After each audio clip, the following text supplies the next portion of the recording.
আচ্ছা তোমরা বলো তো, যে কোন গাছের পাতা তোমাদের পার্সের মধ্যে মানে মানি ব্যাগের মধ্যে রাখলে তোমাদের পার্স সব সময় টাকাতে ভরে থাকবে? তোমরা জানো কি এটা? অনেকেই হয়তো তোমরা এটা জানো। আজ আমি তোমাদের সাথে ওটাই শেয়ার করতে চলেছি যে কোন গাছের পাতা তোমরা যদি তোমাদের পার্সের মধ্যে রাখতে পারো, তোমাদের টাকা তো ভরে থাকবেই সব সময়, বাড়িতে কিন্তু অর্থের আগমন বেড়ে যাবে। তো এর জন্যে তোমাদের যেটা করতে হবে, তোমরা হচ্ছে গাছ থেকে একটা তুলসী পাতা নিয়ে নেবে।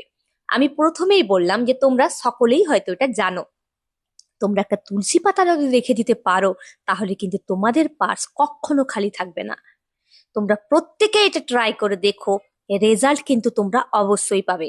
তো গাছ থেকে একটা তুলসী পাতা নিয়ে তোমরা কি করবে, তোমাদের পার্সের মধ্যে রেখে দেবে। এই কাজটা করে দেখো, দেখবে তোমাদের জীবনে সঠিক উপায়ে কিন্তু উন্নতি হবেই হবে। তো এই ধরনের সুন্দর সুন্দর রেমেডি তোমরা পেতে চাও, অবশ্যই আমাকে ফলো করে রাখতে ভুলো না। বেশি বেশি করো, লাইক করো, কমেন্ট করো এবং শেয়ার করো, যাদের এই ধরনের রেমেডির প্রয়োজন তারা যেন হাতে পায়। হর হর মহাদেব।